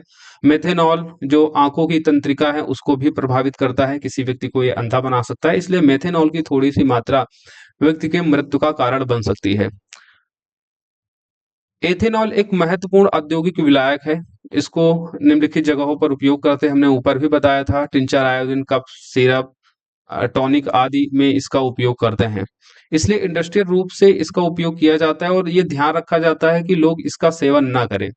इसलिए इसमें थोड़ी सी मात्रा में इसके दुरुपयोग को रोकने के लिए मेथेनॉल जैसा जहरीला पदार्थ मिला दिया जाता है ताकि लोग इसका उपयोग ना करें। राइट, अब इंडस्ट्री में काम हो रहा है और वहां पर एथेनॉल से चीजें बनाई जा रही हैं तो लोग उसको पी सकते हैं, इसलिए जब इसका उपयोग होता है इंडस्ट्री में तो उसमें मेथेनॉल जैसा जहरीला पदार्थ मिला दिया जाता है ताकि लोग उसका सेवन ना करें। एक बात और यहाँ याद रखना है कि अल्कोहल की पहचान करने के लिए इसमें रंजक मिलाकर इसका रंग नीला बना दिया जाता है, और इस नीले रंग के अल्कोहल को विकृत अल्कोहल कहा जाता है। ईंधन के रूप में भी अल्कोहल का उपयोग करते हैं। गन्ना सूर्य के प्रकाश को रासायनिक ऊर्जा में बदलने की सामर्थ्य रखता है। गन्ने का रस मोलेसस बनाने के उपयोग में इसका उपयोग किया जाता है। इसका किण्वन करके अल्कोहल तैयार किया जाता है। गन्ने का रस का किण्वन करके हम अल्कोहल तैयार करते हैं, इसको एथेनॉल भी कह सकते हैं। और फिर इसको पेट्रोलियम में मिलाकर स्वच्छ ईंधन के रूप में इसका इस्तेमाल करते हैं। आजकल आप E20 अखबार की सुर्खियों में देख ही रहे होंगे कि पेट्रोल में 20% जो है इसी अल्कोहल को मिलाया जा रहा है, गन्ने के रस को कन्वर्ट करके जो देश में बनाया जा रहा है, और इसके चलते काफी ये विवाद का भी विषय बन रहा हुआ है, क्योंकि इसके चलते लोगों की गाड़ियां प्रभावित हो रही हैं, उनका माइलेज प्रभावित हो रहा है। वो एक अलग विषय है, उस पर कभी बाद में चर्चा करेंगे। लेकिन यहाँ एक बात याद रखना है कि ईंधन के रूप में भी एल्कोहल का इस्तेमाल होता है। आगे देखते हैं एथेनोइक एसिड के बारे में, जिसका केमिकल फॉर्मूला होता है CH3COOH। सामान्य भाषा में इसको एसिटिक एसिड भी कहते हैं, एसिटिक अम्ल भी इसको कहते हैं एथेनोइक अम्ल को। यह कार्बोक्सिलिक अम्ल समूह से संबंधित है। COOH जो ये समूह आप देख रहे हैं कार्बोक्सिलिक अम्ल समूह है, उसी का फॉर्मूला होता है COOH। एथेन में ये कार्बोक्सिलिक समूह जुड़कर एथेनोइक एसिड बनाता है, जिसको हम एसिटिक एसिड भी कहते हैं। एसिटिक अम्ल के 3 से 4% विलयन को सिरका विनेगर कहते हैं। एसिटिक अम्ल के 3 से 4% विलयन को क्या कहते हैं? सिरका कहते हैं, विनेगर कहते हैं। इसे अचार में परिरक्षक के रूप में इस्तेमाल किया जाता है। आप सब जानते ही हैं कि अचार में हम सिरके का उपयोग करते हैं, विनेगर का इस्तेमाल करते हैं परिरक्षक के तौर पर, ताकि वो जल्दी खराब ना हो। शुद्ध एथेनोइक अम्ल का गलनांक 290 केल्विन होता है, यानी अगर इसको डिग्री सेल्सियस में चेंज करेंगे तो इसमें 273 आप घटा देंगे तो कितना आ जाएगा? 17 डिग्री सेल्सियस। इसलिए ठंडी जलवायु में, शीत के दिनों में जब अधिक ठंड पड़ती है तो ये जम जाता है, तो इसका गलनांक काफी कम होता है, लगभग 290 केल्विन या 17 डिग्री सेल्सियस के आसपास। इसलिए ठंड के मौसम में जब अधिक ठंड पड़ती है तो ये जम जाता है, और इसी कारण इसे ग्लाइसल एसिटिक अम्ल भी कहते हैं, ग्लाइसल एसिटिक अम्ल भी कहते हैं। दुर्बल अम्ल की तरह व्यवहार करता है। एसिटिक अम्ल जो है ये एक दुर्बल अम्ल है, दुर्बल अम्ल है, यानी जल में आंशिक रूप से ये हाइड्रोजन आयन देता है। एथेनोइक एसिड की अपक्रियाएं देख लेते हैं। एक तो एस्टरीकरण अपक्रिया है इसकी, और दूसरी क्षार के साथ अपक्रिया देखेंगे इसकी। एस्टर मुख्य रूप से अम्ल एवं एल्कोहल की अपक्रिया से निर्मित होते हैं। जो एस्टर होते हैं, एस्टर जो होते हैं वो अम्ल और एल्कोहल की अपक्रिया से निर्मित होते हैं। तो यहाँ एथेनोइक अम्ल की जब आप एल्कोहल के साथ रिएक्ट कराते हैं तो बनता क्या है? एस्टर बनता है, और यहाँ पर अम्ल उत्प्रेरक के रूप में उपस्थित होता है। इस अपक्रिया में, एस्टर अपक्रिया में जो अम्ल होता है वो उत्प्रेरक के रूप में उपस्थित होता है। अब इस रिएक्शन में आप देख रहे होंगे जब एथेनोइक एसिड को एथेनॉल के साथ में रिएक्ट किया जाता है अम्ल उत्प्रेरक की उपस्थिति में, तो बनता है एथिल एसीटेट, जो कि एक तरीके का क्या है? एस्टर है, और उसके साथ जल बन रहा है। एस्टर के बारे में याद रखिए कि एस्टर की गंध मृदु होती है, इसलिए इसका उपयोग इत्र बनाने एवं स्वाद उत्पन्न करने के लिए किया जाता है। सोडियम हाइड्रोक्साइड से अपक्रिया द्वारा जो एक क्षार है, सोडियम हाइड्रोक्साइड से अपक्रिया करता है, सोडियम हाइड्रोक्साइड जो कि एक क्षार है, तो एस्टर पुनः एल्कोहल और कार्बोक्सिलिक अम्ल का सोडियम लवण बनाता है, और इस अपक्रिया को कहते हैं साबुनीकरण। जो कार्बोक्सिलिक अम्ल का सोडियम लवण है यही एक तरीके का साबुन है, इसलिए जब सोडियम हाइड्रोक्साइड के साथ जब एस्टर पुनः अपक्रिया करता है तो पुनः ये एस्टर अल्कोहल और कार्बोक्सिलिक अम्ल के सोडियम लवण में टूट जाता है, और इसलिए इसको हम साबुनीकरण भी कहते हैं, क्योंकि यहाँ कार्बोक्सिलिक अम्ल का जो सोडियम लवण है ये एक तरीके का साबुन ही है, साबुन। आगे हम साबुनीकरण की अपक्रिया को पूरी तरीके से समझेंगे, यहाँ आप इतना याद रखिएगा, राइट। ये काफी इंपॉर्टेंट अपक्रिया है। एथेनोइक अम्ल जब अल्कोहल के साथ रिएक्ट करता है तो एस्टर बनता है, एथिल एसीटेट, जो एस्टर समूह का ही एक सदस्य है। जब एस्टर को पुनः सोडियम हाइड्रोक्साइड जो कि एक क्षार है इसके साथ आप रिएक्ट कराते हैं तो यह अल्कोहल और कार्बोक्सिलिक अम्ल के सोडियम लवण में टूट जाता है। कार्बोक्सिलिक अम्ल का सोडियम लवण एक तरीके का साबुन है, इसलिए हम इस अपक्रिया को साबुनीकरण भी कहते हैं, क्योंकि इससे साबुन तैयार किया जाता है। साबुन दीर्घ श्रृंखला वाले कार्बोक्सिलिक अम्लों सोडियम तथा पोटेशियम लवण होते हैं। सोडियम स्टीरेट जो होते हैं, यानी कार्बोक्सिलिक अम्ल का जो सोडियम लवण होता है ये कठोर साबुन होता है, और जो पोटेशियम एसिट्रेट होते हैं, यानी कार्बोक्सिलिक अम्ल का जो पोटेशियम लवण होता है ये मृदु साबुन होते हैं। कठोर साबुन को बेसिकली हम कपड़े धोने वगैरह में इस्तेमाल करते हैं, तो मृदु साबुन को हम शैम्पू और नहाने वाले साबुन में इसका इस्तेमाल करते हैं। क्षारक के साथ अपक्रिया देख लेते हैं एथेनोइक एसिड की। खनिज अम्ल की बात, एथेनोइक अम्ल सोडियम हाइड्रोक्साइड जैसे क्षारकों से अपक्रिया करके लवण सोडियम एथेनोएट या सोडियम एसीटेट और जल बनाता है ना। तो अम्ल क्षार के साथ अपक्रिया करके क्या बनाते हैं, हमने पहले भी इसके बारे में बताया है, लवण और जल बनाते हैं। एथेनोइक एसिड जो कि एक अम्ल है, दुर्बल अम्ल है, और जब ये क्षार के साथ अपक्रिया कर रहा है, सोडियम हाइड्रोक्साइड जैसे क्षार के साथ अपक्रिया कर रहा है, तो लवण बन रहा है सोडियम एथेनोएट या सोडियम एस्टेट के रूप में, और जल बन रहा है। कार्बोनेट एवं हाइड्रोजन कार्बोनेट के साथ अपक्रिया करके क्या करता है, एसिड बेस सॉल्ट वाले टॉपिक में भी इस बात की चर्चा की गई थी कि जब अम्ल कार्बोनेट और हाइड्रोजन कार्बोनेट के साथ रिएक्ट करता है तो लवण प्लस कार्बन डाइऑक्साइड और जल बनता है। और वही यहाँ पर भी हो रहा है कि जब एथेनोइक एसिड किसी कार्बोनेट या हाइड्रोजन कार्बोनेट के साथ रिएक्ट कर रहा है, यहाँ पर सोडियम कार्बोनेट और सोडियम हाइड्रोजन कार्बोनेट लिया गया है, और एथेनोइक जब इनके साथ रिएक्ट कर रहा है तो लवण बन रहा है सोडियम एसीटेट के रूप में, उसके साथ जल और कार्बन डाइऑक्साइड गैस रिलीज हो रही है। नेक्स्ट यूनिट है साबुन और अपमार्जक। साबुन और अपमार्जक देखेंगे, अपमार्जक जिसको हम डिटर्जेंट कहते हैं। साबुन कैसे बनता है इन सब के बारे में देखेंगे। एक एक्टिविटी यहाँ देख लेते हैं। 2 परख नलियों में 10-10 ml जल लीजिए और दोनों में एक एक बूंद तेल डालिए और उन्हें ए तथा बी नाम दीजिए। परख नली बी में साबुन के घोल की कुछ बूंदें डाल दीजिए और दोनों परख नलियों को समान समय तक जोर जोर से हिलाइए। अब आप हिलाना बंद कीजिए और देखिए कि परख नलियों में क्या आपको दिखाई दे रहा है। तो आप देखेंगे ए में अलग अलग आप देख सकते हैं तेल और पानी को, और वहीं बी में जहां साबुन का घोल घोला गया है वहां आप तेल और पानी को अलग अलग नहीं देख पाएंगे, क्योंकि बी में साबुन घोला है, इसलिए तेल पानी तुरंत अलग नहीं होते हैं, बल्कि एक दूधिया घोल इमल्सन यहाँ पर बन जाता है। कभी आप देखिए साबुन को आप तेल पानी के जब घोल में मिलाएंगे तो तेल पानी आपको अलग अलग नहीं दिखाई देगा, एक आपको दूधिया घोल दिखाई देगा। दूसरी तरफ केवल तेल पानी को जब आप घोलेंगे तो आप देखेंगे कि तेल और पानी दोनों आपको अलग अलग दिखेंगे। अब कैसे साबुन बनता है, इस पूरी प्रक्रिया को हम लोग आसान भाषा में समझने की कोशिश करेंगे।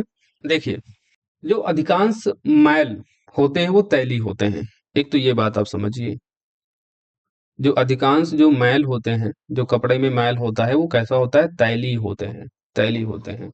तेल पानी में क्या होता है, अघुलनशील होता है, यानी तेल पानी में घुलता नहीं, इसलिए तेल पानी का घोल में आपको तेल पानी अलग अलग ही दिखाई देगा। साबुन के अणु लंबी श्रृंखला वाले कार्बोक्सिलिक अम्लों के सोडियम एवं पोटेशियम लवण होते हैं, ये बात हमने आपको पहले ही बताया। साबुन का आयनिक भाग जल से, जबकि कार्बन श्रृंखला तेल से पारस्परिक क्रिया करते हैं। इसको आप समझिए, ये आपको एक चेन दिख रही होगी। यहाँ पर हमने कार्बोक्सिलिक अम्लों के सोडियम लवण की चेन बनाई और कुछ इस तरीके से ये लंबी श्रृंखला बनती है। जैसे इसका फॉर्मूला होता है CH3COONA। यहाँ पर आप CH2 लेकर इसकी चेन को आप लंबा करते हैं। CH2 जिसको हम मेथिलीन कह सकते हैं, साबुन के अणुओं में लंबी हाइड्रोजन श्रृंखला बनाने के लिए CH2 समूह को जोड़ा जाता है, क्योंकि यह अणु को जल विरोधी सिरा प्रदान करता है। तो CH3COONA कार्बोक्सिलिक अम्लों का जो सोडियम लवण है, इस श्रृंखला को लंबी करने के लिए हम CH2 को लेते हैं, राइट। CH2 को क्यों लेते हैं ये हमने आपको यहाँ बता दिया है, क्योंकि यह जो CH2 है ये अणु को जल विरोधी सिरा प्रदान करती है।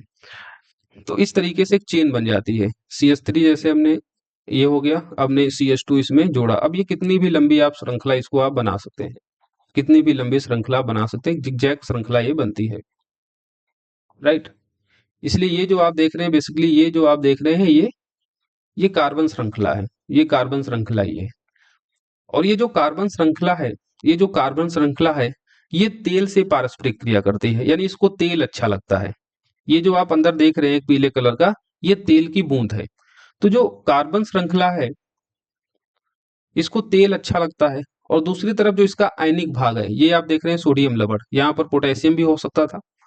ये जो सोडियम और पोटेशियम यह है, ये इसका आयनिक भाग है इस श्रृंखला का, और इसको जल पसंद है, यानी ये जल से पारस्परिक क्रिया करता है।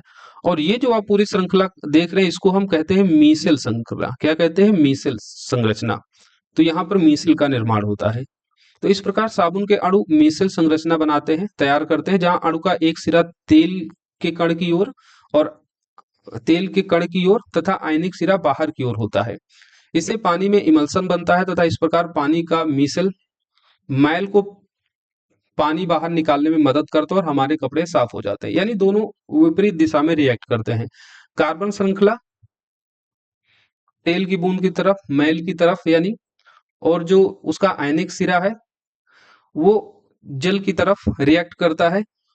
और दोनों अपोजिट श्रृंखला में जब ये रिएक्ट करते हैं तो जो मैल होता है वो ढीला पड़ जाता है, वो ढीला पड़ता है और जरा सा रगड़ पाता है, वो मैल छूट जाता है। राइट, वो मैल छूट जाता है और उससे कपड़ा हमारा साफ हो जाता है। कपड़ों को रगड़ने की आवश्यकता होती है क्योंकि रगड़ने से होता क्या है कि पानी और साबुन या डिटर्जेंट के जो अणु होते हैं वो रेसे के अंदर तक चले जाते हैं, और जब साबुन और जल का घोल होता है तो वहां पर मिसल संरचना बनती है जो गंदगी को आसानी से बाहर निकालने में मदद करते हैं। उसके अलावा एक रगड़ने से फिजिकल फोर्स भी लगता है जो चिपकी हुई गंदगी को छुड़ाने में भी मदद करता है, इसलिए रगड़ने की आवश्यकता पड़ती है इस पूरी प्रक्रिया के दौरान। आगे हम लोग डिटर्जेंट के बारे में देख लेते हैं। अच्छा, यहाँ पूरा दिया गया है चित्र बनाकर, तो इसको आप देख सकते हैं, है ना। आगे डिटर्जेंट के बारे में देख लेते हैं। डिटर्जेंट की यहाँ पर पूरी डिफिनेशन दी गई है और उसके ऊपर एक एक्टिविटी दी गई है कि 2 परख नलियाँ लीजिए और प्रत्येक में 10-10 ml जल, कठोर जल लीजिए। एक साबुन के घोल की 5 बूंदे और दूसरे में अपमार्जक की उतनी ही बूंदे आप डालिए। यहाँ पर कठोर जल लिया गया, इस चीज को आप याद रखिए। अब हमने 2 परख नलियाँ ली हैं, उसमें 10-10 ml हमने कठोर जल ले लिया है। एक परख नली में आप साबुन डालिए और दूसरी परख नली में आप डिटर्जेंट यानी अपमार्जक डालिए। अब दोनों को एक साथ हिलाइए और उसके बाद देखिए कि क्या दोनों में झाग की मात्रा समान है। तो आप देखेंगे कि जो अपमार्जक जिसमें हमने मिलाया, जिसमें हमने डिटर्जेंट मिलाया, उसमें झाग अधिक होगा, उसमें झाग अधिक होगा। इसीलिए जब आप डिटर्जेंट डाल के पानी में घोलते हैं तो बहुत सारा झाग बनता है। साबुन कठोर जल में उपस्थित कैल्शियम तथा मैग्नीशियम लवणों से अपक्रिया कर लेता है। जो साबुन होता है वैसा क्यों होता है, अब उसके बारे में यहाँ नीचे पूरा बताया गया है। साबुन कठोर जल में कपड़े धोने के लिए उपयुक्त नहीं होता है क्योंकि यह कैल्शियम मैग्नीशियम आयन से अपक्रिया करके एक चिकना अवक्षेप बना लेता है।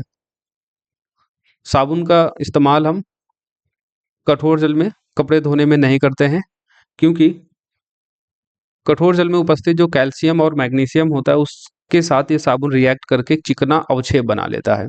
तो साबुन कठोर जल में उपस्थित कैल्शियम मैग्नीशियम लवणों से अपक्रिया करके एक चिकना अवक्षेप बना लेता है। इससे हमारे कपड़े बेहतर तरीके से साफ नहीं होते हैं। लेकिन उसकी जगह पर अगर आप डिटर्जेंट लेते हैं, अपमार्जक लेते हैं, तो अपमार्जक क्या करता है, कठोर जल में उपस्थित जो मैग्नीशियम और जो कैल्शियम के लवण होते हैं उनके साथ कोई अविलेय अवक्षेप नहीं बनाता है। तो अपमार्जक का उपयोग हम इस समस्या से निपटने के लिए करते हैं। अपमार्जक सामान्यतः लंबी श्रृंखला वाले सल्फोनिक लवण अथवा लंबी श्रृंखला वाले अमोनियम लवण होते हैं। तो साबुन और अपमार्जक में एक ये दूसरा अंतर याद रखिए, साबुन कार्बोक्सिलिक अम्लों के सोडियम पोटेशियम लवण होते हैं और वहीं जो अपमार्जक या डिटर्जेंट होते हैं ये लंबी कार्बन श्रृंखला वाले सल्फोनिक लवण या अमोनियम लवण होते हैं जो क्लोराइड या ब्रोमाइड आयनों के साथ बनते हैं। इन यौगिकों का आवेशित सिरा कठोर जल में उपस्थित कैल्शियम तथा मैग्नीशियम आयनों के साथ अघुलनशील पदार्थ नहीं बनाते हैं। इस प्रकार कठोर जल में भी ये प्रभावी बने रहते हैं और जिसके चलते अपमार्जक का उपयोग शैम्पू कपड़े धोने के उत्पाद में करते हैं। अगर आप कठोर जल में भी कपड़ा धो रहे हैं और वहां अपमार्जक का इस्तेमाल कर रहे हैं, डिटर्जेंट का इस्तेमाल कर रहे हैं, तब भी आपका कपड़ा साफ हो जाएगा क्योंकि वो कठोर जल में उपस्थित जो कैल्शियम और मैग्नीशियम होता है उनके साथ अघुलनशील पदार्थ नहीं बनाता। तो ये बात आपको याद रखना है, यहाँ से भी क्वेश्चन पूछा जाता है। अब आगे कुछ एमसीक्यू में यहाँ अभ्यास के तौर पर प्रश्न दिए गए हैं। जैसे एथेन का आणविक सूत्र C2H6 है, तो इसमें बताना है कि कितने सहसंयोजक बंध होते हैं, 6, 7, 8, 9। तो कितने सहसंयोजक बंध होंगे, 7 होंगे। अब आप इसकी संरचना बनाकर देख सकते हैं। एथेन की संरचना बनाएंगे तो कुछ इस तरीके से बनेगी, है ना। पीछे भी इसके बारे में आपने देखा होगा। अब इसमें आप देख लीजिए कितने सहसंयोजक बंध हैं। एक तो कार्बन कार्बन के बीच में 1 हो गया और कार्बन हाइड्रोजन के बीच में 6 सहसंयोजक बंध हैं। तो इस तरीके से टोटल 7 सहसंयोजक बंध है। आसान सवाल है। ब्यूटेनॉन चतुर्थ कार्बन यौगिक है। इसका प्रकार्यात्मक समूह क्या होगा, तो कीटोन होगा। क्या होगा, कीटोन होगा ब्यूटेनॉन। और ये श्रृंखला में हमेशा बीच में जुड़ता है। इसके बारे में भी हमने ऊपर बताया ही है। खाना बनाते समय यदि बर्तन की तली बाहर से काली हो रही है तो इसका मतलब क्या है? अगर खाना बनाते समय बर्तन की तली काली हो रही है, इसका मतलब ईंधन का कंप्लीट कंबंशन नहीं हो रहा है। तो ईंधन पूरी तरीके से नहीं जल रहा है, ईंधन को पर्याप्त ऑक्सीजन नहीं मिल रहा है, इसलिए उसका कंप्लीट कंबंशन नहीं हो रहा है। इसको अपूर्ण दहन भी कहते हैं। बिना जले कार्बन के अणु धुएं के रूप में निकलते हैं, जो बर्तन की तली को क्या कर देते हैं? काला कर देते हैं। इस तरीके से हमने कार्बन और उसके यौगिकों के बारे में डिटेल में पढ़ा है। सारी बातें हमने आपको बताई हैं जो इस बुक में दी गई हैं, और उसके अलावा जो एडिशनल बातें हैं जो आपके एग्जाम के लिए महत्वपूर्ण हैं, उनको भी हमने यहाँ पर एक्सप्लेन कर दिया है। अब इस टॉपिक से किसी भी तरीके का प्रश्न आपके एग्जाम में आए तो अब आप उसको गलत नहीं कीजिएगा। अब अच्छे से इसका रिवीजन कीजिए। मिलेंगे हम लोग नेक्स्ट टॉपिक के साथ में। जब तक आप लोग पढ़िए, जहाँ वहाँ सुरक्षित रहिए, अपना ख्याल रखिए। धन्यवाद।